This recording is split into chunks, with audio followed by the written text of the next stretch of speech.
welcome. Hello. Thank you guys for joining us.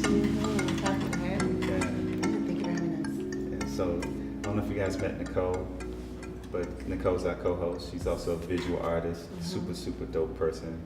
We've been working together for Oh man. a while now, about 4 or 5 years now. Yeah. And just a beautiful spirit. And so Thank you. Nicole, Chrys and Anjole. Anjole. Anj, yes. Oh, I love that name. Thank you. Yes, it's But, so beautiful. But yeah, I just recently met Chrys through social media. Actually, my brother-in-law, and she has a really cool initiative that she's working on right now, centered around the idea of Black masculinity, specifically for Black youth, right? And she has this really cool art installation that she's working on where she's collecting all of these sneakers. Well, I want to steal your story. Just just tell us a little bit about one, the title of the show, and a little bit about the installation and what inspired you and motivated you to create this installation. Yeah. I am an educator by trade. I'm also a visual artist. Ironically, with this, I have an art residency in Columbia with the Meriwether District, and I just decided to use this opportunity to really push outside of the mediums I usually use, because I'm a painter and a drawer. But with this big space that I have, I just want to explore a new medium. So the show is going to be called Feeling Our Way Through, Exploring Masculinity in Black Youth. And really what it's about, I like what the host, I'm sorry, I forgot his name. What's your, Moan or Rob? Rob. I like what Rob said earlier. It's about really posing a big question. I am kind of like exploring where does traditional masculine culture deem it safe for Black masculine youth to be expressive and to be just like a range of emotions. Like, where is it safe? But also on the back end of that, like delimiting that and interrogating traditional masculine culture, because in some of my research and a lot of my readings, masculinity, I'm coming to understand, and what you all were discussing, kind of like affirm that, is that masculinity we assign this like social status to it. It's more like you said, it's like this social engineering, something that can be given but also immediately taken away. And the thing on the flip side of that, what naturally comes up is discussions about femininity. And femininity, the idea of that is that it is kind of regulated, like it's like a biological status. So in my experiences, as I identify as a masculine woman, like sometimes cis men still try to approach me because they look and say, "Oh, you're a woman." Right. Like they see like the physical features and like biological status, you're a woman. No, Right. I can't see you as masculine. So like what this project is also doing is really kind of interrogating like masculinity, that it doesn't just belong to men, but also it could belong to anybody. Right. Really. Right. And kind of like trying to distinguish between these like identity markers of masculine and the bodies that they come in. Right. And so I think we often look at, the outsides first and label someone that, oh, that person's masculine, that person's feminine. Yeah. But people are really, if we just like stop thinking of it like the labels, people are all kinds of things, and just let people self-identify. I like that. I like that. Yeah. Yes. I'm going to be donating some shoes to you. I know, he was talking about that Yeah. earlier. He was so excited about it. You should have seen it in his face. So what made this project come about? Was it, It really is what's driving it? keeping my ear to the ground and really being responsive to what some patterns that I recognize. I'm a teacher, so I am listening to them constantly, and I'm also paying attention to what's going on in the world, so social media. So like, as my practice is evolving, it really is about being responsive to the patterns that I'm noticing in the conversations that I'm noticing that people are talking about. Really, and like recently, I taught 3 mass girls. So I teach in an alternative school, and fun fact about alternative schools, they are environments where there are a lot of masked girls. There's a lot of masked girls that are actually pushed out of traditional public schools. So there's, I didn't know that either. There's something to explore within that, and I was just paying attention about how they moved and how other boys moved, and I'm just really was paying attention to like their behaviors and what they were saying about themselves, like how they said what they said about themselves versus what they actually did. Okay. Right? So like these, sometimes boys will enter with that really like bravado, braggadocio, but like they're talking to me about their feelings all the time. And then some of the masked girls are like also, I think, influenced by these like really hegemonic expectations for masculinity. And sometimes I struggle with that myself. Like, because I'm a woman, like I'm investing more work in like making sure that I have an outfit that makes me come off as masculine. All right, or to make sure that I'm walking a certain way, or like it's always interesting when I meet people. They like some guys like, oh, "What's up, bro?" And I'm like, it's it's all these different things. And so there's pressure. We feel the pressure too, but like not as much as for sure. I'm for sure for like males, but they're also, we are influenced by these expectations as well. Right. Now, see, the last thing you said, I was going to say, to affirm your answer for your inspiration for the project, yes. And the last part of what you said would have been my answer. I was going to say I would add to it, because Chrys is my partner. And in this particular project, I guess what she's reading, I read. What she's processing, I process. Right. Like a lot of what you see, a lot of the outcome of the project has been conceptualized between us first. And I really try my best to be a good mirror and outlet. So as I've been that, I would say that this project began years ago because it's absolutely a reflection of her own efforts to deconstruct what it means to be male, female, masculine, feminine within herself, and then consciously determine what that looks like as a forward-facing being, like walking into the world in a very particular identity. It's identity work for you, and I think the deeper we get into this work, we are both discovering that it is identity work for everyone. I noticed as you all were having the conversation that there were layers to it. Like it began with like men should, behaviors of masculinity are. Right. And then it peeled back into like, I am both masculine and alpha, beta. Those are the words. Right. Those words drive me nuts. Why share? Please share. Right. Well, because there's so much of the language that's applied to masculine culture Right. is warlike That's or true. competitive. That's true. And it affects everyone in such a visceral way when we all are really coexisting. And the idea that we're competing is completely constructed as much as masculine and feminine are constructed. Like when we say masculine, we really mean leader. We really mean dominant. So that's where that language of alpha and beta come in. Gotcha. Like we're saying, like the most masculine person is the leader and is most dominant. Right. Like in a warlike way, not in a collaborative, like influential, inspiring way. Right. Like a lot of that, if we were to use that type of leadership language, it's often applied to women. Yeah.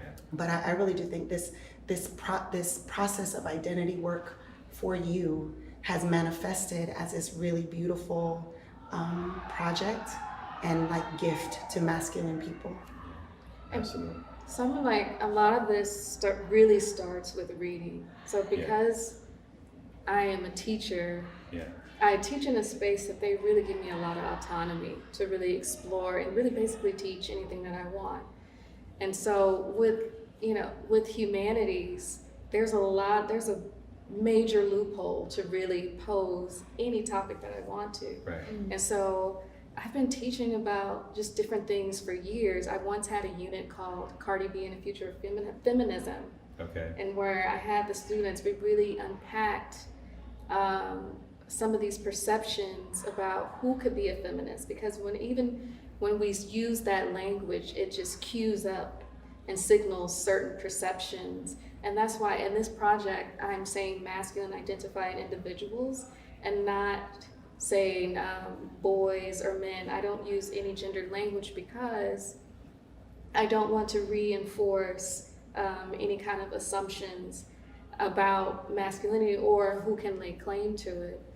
So, a lot of it starts with, again, like with my own reading and discovery. Right. So I'm reading the work of Gina Rippin, Rebecca Young, and Claudia Fine. And ironically, they are all women. They all identify as women, and they've written books about the flaws in science, about sex differences, Even about testosterone. About and testosterone. hormonal balance, or Yeah. like the gendered brain. These books are melting my entire brain. Like, Right. I don't, everything I once believed about man, woman, Yeah. male, female, Yeah.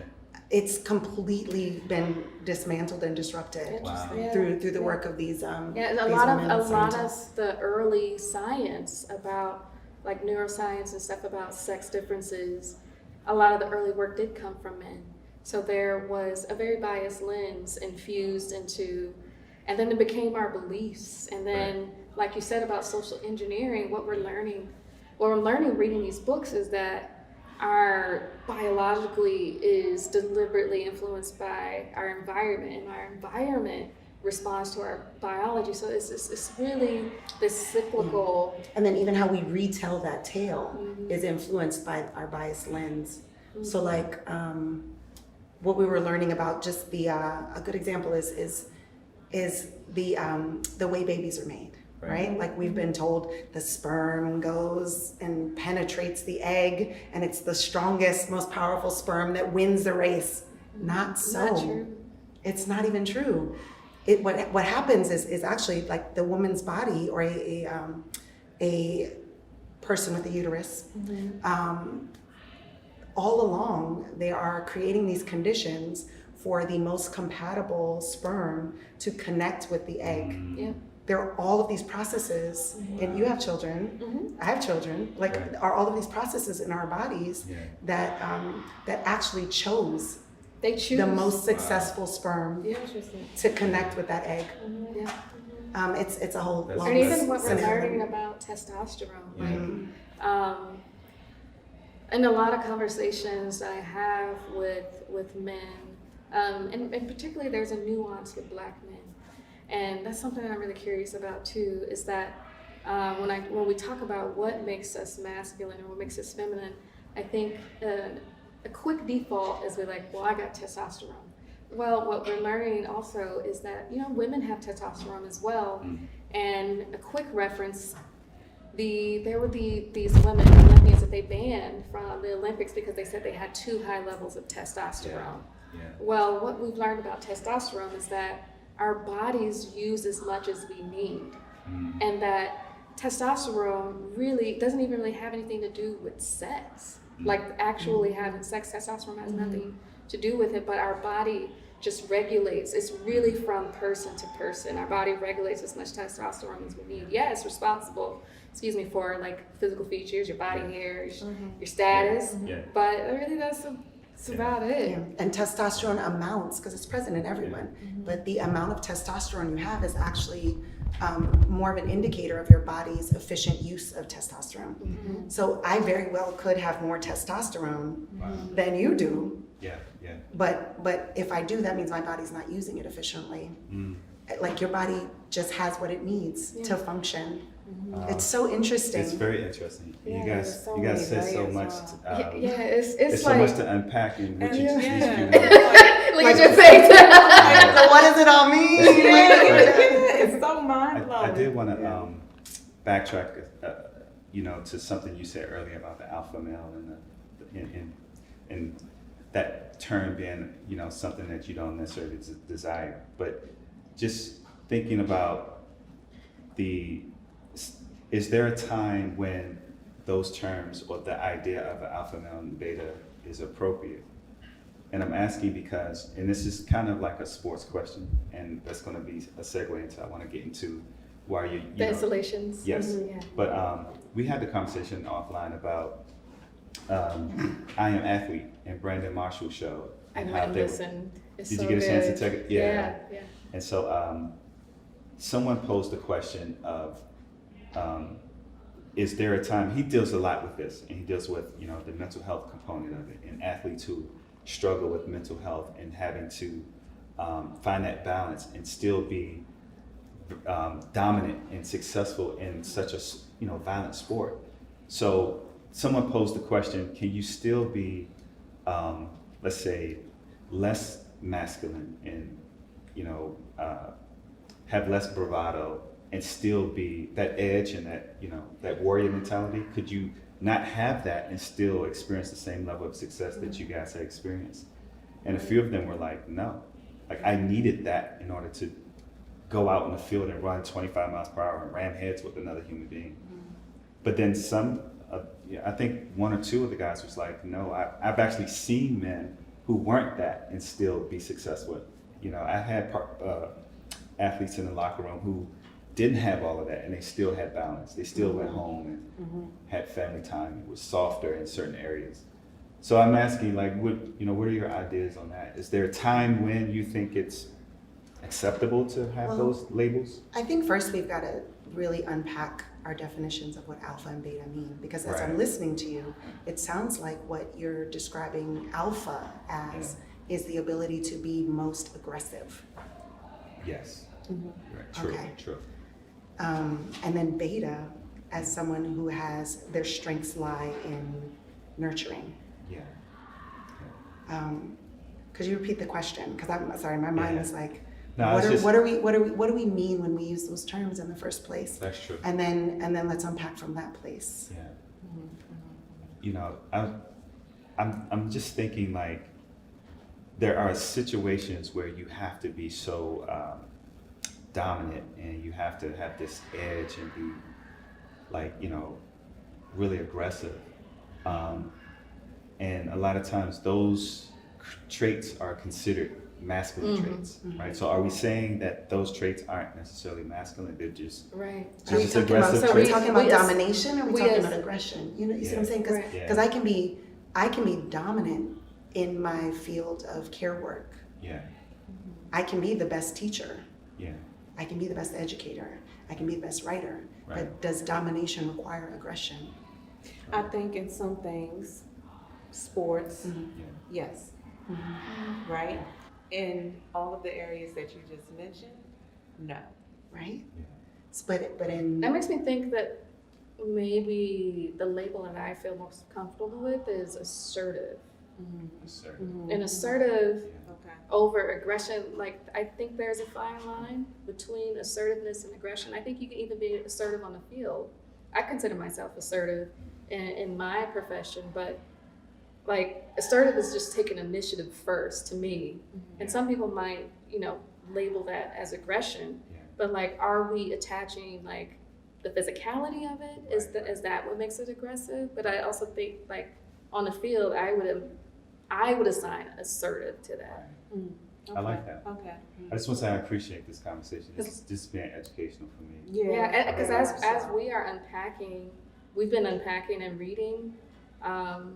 What we're learning is that, like, a lot of these traits, like what you're saying, is social engineering. Yes. And that then influences behavior, then influences even your physiology, Right. like Right. your psyche. Like, think about the Absolutely. psychological effect of telling a little boy or a little girl at 2, you're my princess, Right. you're this, or this little boy, man up. I remember this happened about a year ago. I saw a guy in the mall, a black guy in the mall, and the little baby, it was a boy, and it was in the pamper. Mm. And the little boy was just there, you know, wobbling. And he told him, stop switching, walk like a man. Wow. The baby would look no more than 2. Wow. So, like, how much, think about the psychological effect, like, Yeah. and we're talking about this as patterns, Yeah. like social patterns. Like, we are projecting and assigning these characteristics because of like people look on the outside, and then you grow up, as you all were unpacking earlier, and that you come to a point, especially men, where you have to like kind of like reprogram and, like you said, kind of like gotta dispel some of these things and really do some identity work and reconfigure like, okay, actually this is who I am. Right. So that is why I'm like we can have conversations all day about like masculinity is this and this, but we're really talking about behavior, and that's social. Yeah. That's a social construct. And if you fall into social norms, sometimes that can mean you have an easier life. So as a parent, like we have 3 boys, and we have to be really conscious about giving them the gift of our wisdom and knowledge and understanding of the patterns of the world. Yeah. So they have the best chance of being successful and healthy, so the world doesn't do them harm, so they can express themselves fully and then consciously decide who they want to be and how they want to engage. Like there's all of those things going on in our upbringing and how we choose to raise them, which is a complicated layer. I applaud you guys for that, and I really I loved, you know, when we talked earlier about this subject, and you said that you're not necessarily trying to tell people how to think and feel about masculinity. Yeah. It's a dialogue that you want to open up for people to have this conversation centered around it. And I think that's key. You know, it's like it's like I think if it's okay, definitely. I think that's a good segue, because like at heart I feel like an activist, but my method and approach to activism, I would like to say, is less aggressive, because I think when you use aggression, and that's why I'm like in real time thinking about the difference between assertive and aggression. I think when you're aggressive, like there isn't care, like proactive care for your impact. So like I would get in the street and very well protest and hold a sign that masculinity doesn't belong to men, but at the heart of my work, that's not what I'm trying to do. I'm not trying to tell somebody who they are. I'm not trying to tell somebody you're wrong. And so that's why I'm really careful with language, and that for people who do express masculinity in a traditional context, I will also want to do care work to care for their personhood. Right. So it's really, then that's where the installations come into play. Cool. So the installations will definitely display like where are masculine youth allowed to be expressive in a traditional context. Right. So and there is maybe in an aggressive way, maybe in a beta way. So there, with the installations, I am showcasing bravado, braggadocio. So it is brash. Yeah. It is sticking up the middle fingers. It is like, F you. Sure. It is like an F you, right? Right. So that installation is called Flex on These Hoes. Okay. Yeah. And I do think that there is room for that as well, because I honestly, like, it's a skepticism that I have in teaching these students. Like, I have a student, I'm putting him there, I'm having playlists. Like, each installation is going to come with a curriculum playlist. Like, I'm planning like a really comprehensive kind of like experience. And one of the songs is by one of my former students. And he's talking about, I'm a rob the N-word on my creep, but like and he has a video and everything, but on the exterior, like as what society would like look at that kind of black boy and be like, oh, he's bad over this. But I FaceTimed him the other day, and he's really soft. Yeah. That's really not his personhood. That is a persona. Yeah. And I do believe that a lot of black boys adopt those personas as a sign of protection. Yeah. As like a guard. Yeah. Or maybe even a trauma response. Because you never know. Definitely. You know, you got to watch out for threats. Yes. Right? So like, there's room for that. So that's what I'm saying, like in traditional masculine culture, there is space for that. But also like on the back end, I'm interviewing him and he's gonna like be able to present this different side of himself. right? Because I think that's where like society gets caught up in like the image, the persona of that, and likes to label, you know, Black boys, in particular Black males, as this or that, because like, oh, look at the and what were we saying about the prosecutions, like Rap lyrics have been used to prosecute. Yeah. To say, well, you're likely to commit crime because you rap about it. And yes, you're being accused of this crime, which we have no proof that you did or did not do. It's their But your imagination. lyrics say it. It's their imagination. Yeah. So that is an exhibit, and then like as visitors travel through the exhibit, then they land at Leave It All in the Court. And I'm really approaching it as like, I think Rob used the word sanctuary earlier, like exploring where the court has kind of like been a safe space for Black males in particular to express a range of emotions, to be joyful, to play without consequence. So you could be angry, you can scream, yell, like metaphorically beating on your chest, right? To touch, like as like platonic intimacy, like to be close, and where you won't get the retort, oh, that's gay, you know, they can play. I really appreciate you know, this whole installation and you focusing on Black youth, because I've learned, I watched a lot of foreign documentaries and shows on even on Netflix, and I've learned that other cultures, the men don't have the same level of I think the walls, right? You know, like Hispanic men or just Italian men, they hug, they maybe kiss on the cheek, they embrace each other like in a different way than I think Black men do. Like we even, like when we do the hand, we put the arm up. Yeah. And that's, I think, subconsciously a wall that we're putting up. Like, don't get too close, you know. And I watch other cultures, they embrace, you know, men embrace each other, you know, and it's fine, you know, there's no stigma behind it. So I think you know, what you're touching on is like everyone has said, is very deep and so many layers to it. And I think it's a great conversation to have, and our youth need to look at it, you know, have this conversation and be able to look at it differently. It's a gift to our collective consciousness to have the conversations, because when we speak about manhood or masculinity, like whatever your experience of it is, becomes sometimes like very definitive language of what it means for everyone. And what you're describing are two different societal standards for what masculinity and manhood looks like in practice. Exactly. So that just lets me know that maybe in these like the European men I know, they kissing their kids. I've seen a Spanish man kiss his child on the mouth like a grown adult child. Wow.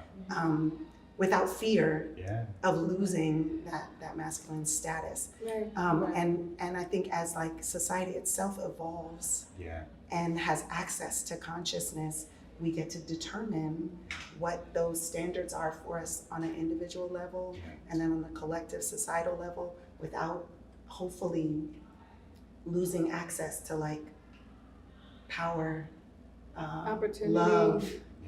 Yeah, and I think that in particular with Black youth, like or Black men, there's this nuance. And I can't quite put my finger on it yet, but it's something that I've been really paying attention to since I've been a teacher. And I remember, you triggered a memory. About a year ago, before COVID hit, I remember I watched a fight between two of my students. And even though it was something that was very violent, I started to recontextualize it and think about it as a sense of intimacy, because these two boys, It was like an acceptable way. it was an acceptable way they could touch. I mean, it was violent, but it also felt really intimate. Like another boy, he grabbed his head, or they, you know, when they hug each other and bear hug, and they're cussing each other out, that still felt like on an underlayer, it felt really intimate because they were friends. But also another way for them to interact where once it's over, they walk away without being judged. And they did. Like their emotion can be high. Their touch emotion, can be exactly. high. They can- Passion can be high. Yeah.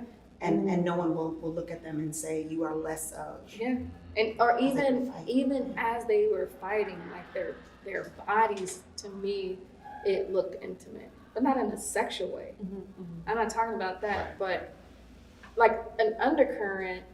I believe that there was, I think the boys might be inherently queer, right? But would never be able to have that conversation, like never be able to explore that. Right. But like they must, adhere to these really rigid expectations for masculinity, because in a fight, it really speaks to like really ancient civilization rituals of like manhood, like ritualistic rites of passage. Exactly. So Alpha? because there is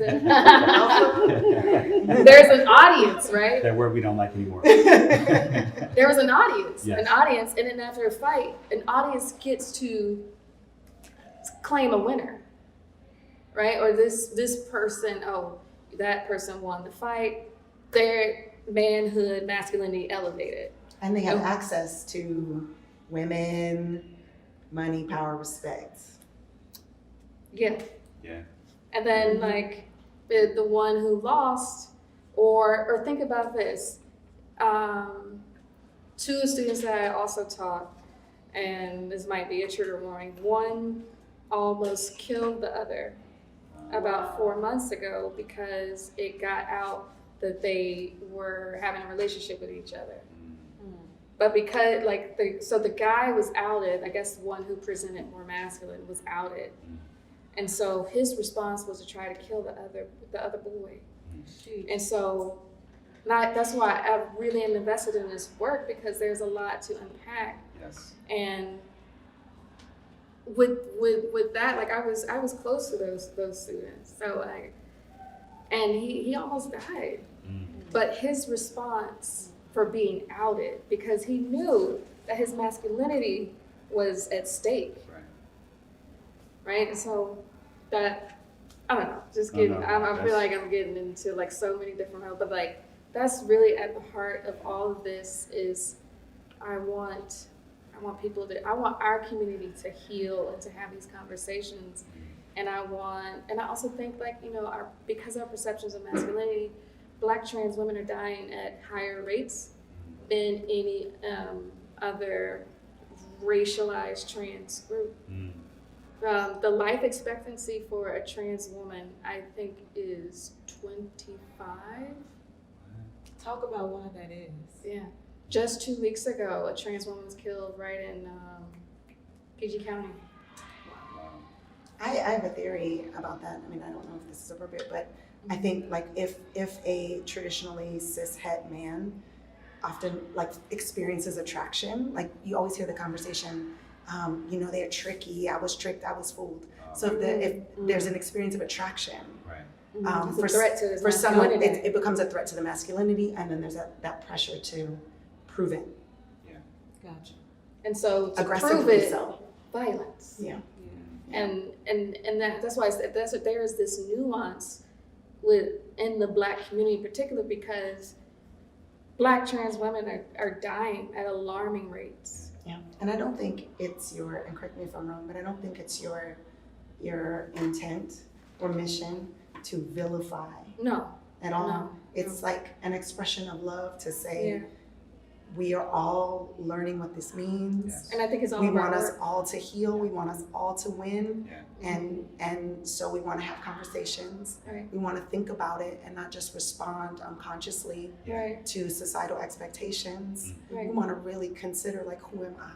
Yeah. And then connect with the people, connect with the I and those around us. Yeah, and that's why what I'm saying is Thank like you for I'm that. That was Mhm. like that. Yeah.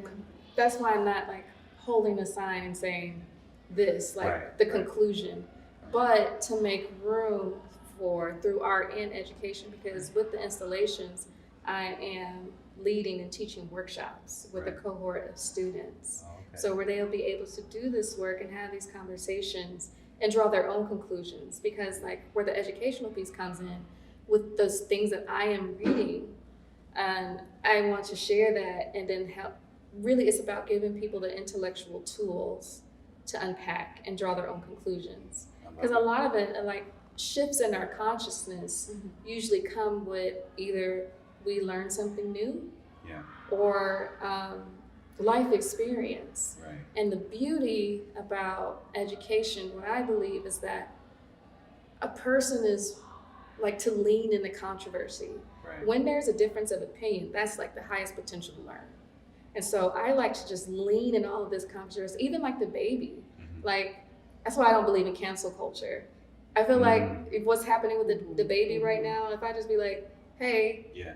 you know, if let's talk about it. Yeah. Like a couple of workshops and some text and literature, and you know, he might, you know, they might shift, but like I think you really isolate people even more through cancel culture because people just don't know, and learning cannot happen in shame.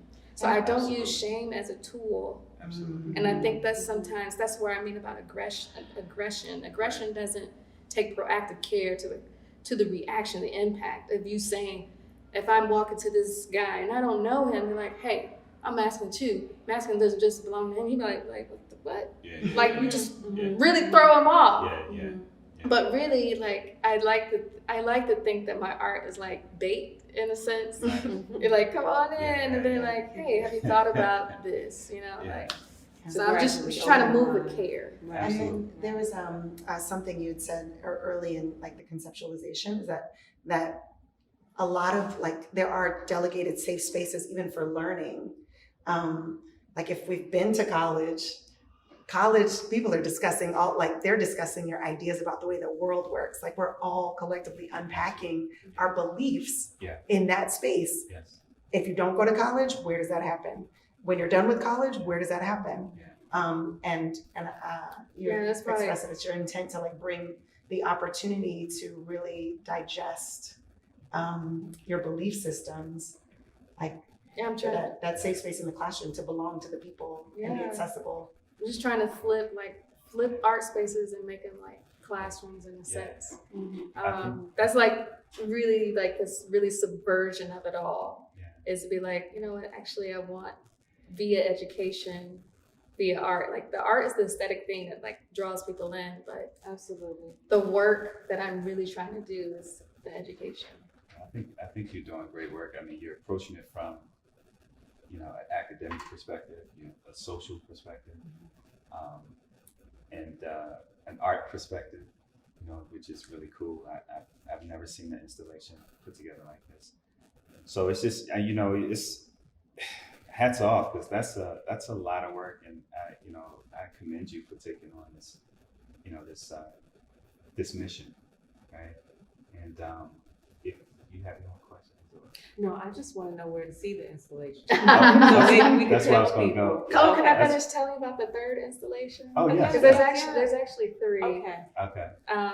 The third installation is called Rest in Power. And it is really addressing feelings of grief and loss. So how do Black masculine youth, like where is it safe to them to express deep mourning, grief, sadness? And a lot of that comes like with my students when I actually see them like be proactive in their expression of grief and loss is when they've lost someone. So like the t-shirts, or they like, that's my dog with a heart, I love you. Like that's when I hear like most when I hear them say I love you to someone, you know, and that's where it's safe. Right. And so there's going to be an installation that's going to be designed with the community. So anybody who's the youth, or just really anybody who's lost somebody, we're going to bring them in and we're going to have a workshop. We're going to give them materials. They can bring in photographs, and we're going to create a community vigil. So it's going to have like that sounds dope.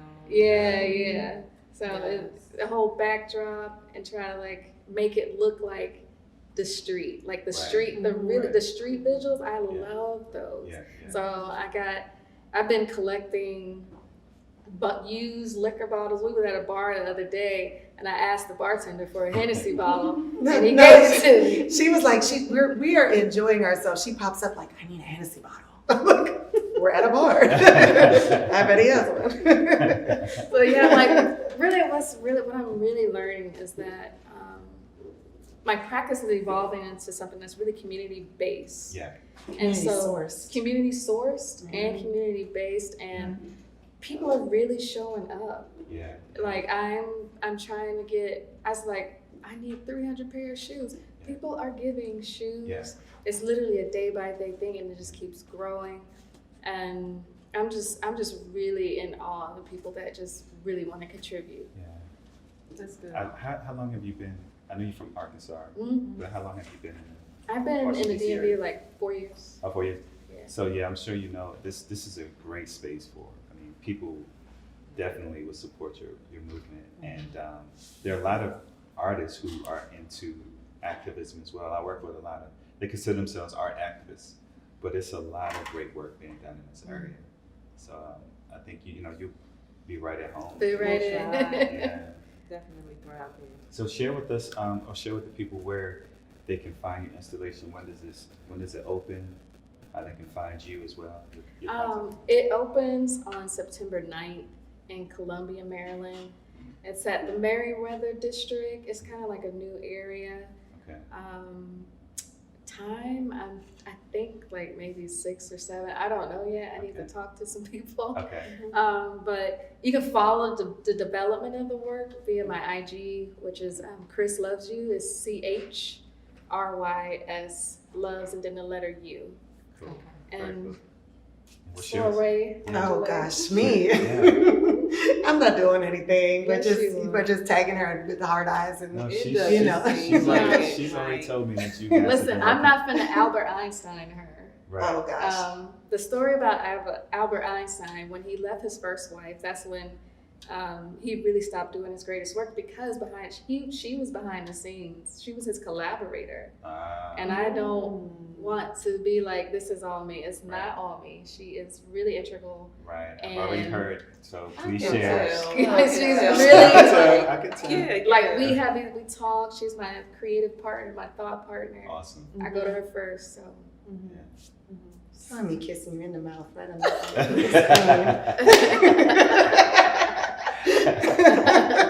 Let's have a transparent moment. Right. Turn That to was so beautiful. This has been that's great. fly. This has been Yeah, great. yeah. Well, again, thank you both for coming and joining us and So sharing your much. story. I've learned a great deal. Oh my gosh. Yeah. I Like, hope everyone else out there learned a little bit, and we can continue to have this conversation. it's a lot to unpack. But, doing this kind of work, it takes strength and courage, Absolutely. to do it, and good for you. Yes. Thank you. Can I say like one last thing? Sure. I do want to acknowledge like the work of women that I've been reading, and Anjole has a theory that it takes people like that have been marginalized within like whatever context to really do the work to like unpack these things. So like Like the dominant culture. Yeah, the dominant culture. Yeah. So like all of the books that I'm reading are written by women about like masculinity and testosterone and gender and all that. But yeah. And I think a common thread that you share with them, all the people doing this work, is a deep sense of love for everyone Yes. and a desire for us all to be free. Like as parents, we want our sons to have the permission to be free in their full personhood. And we want that for everybody.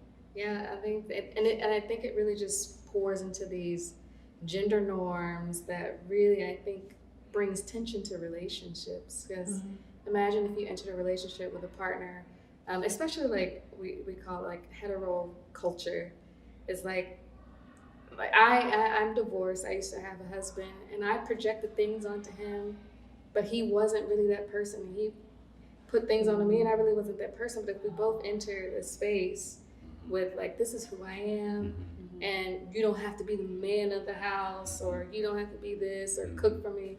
Like, I think it would free a lot of people in relationships. I agree.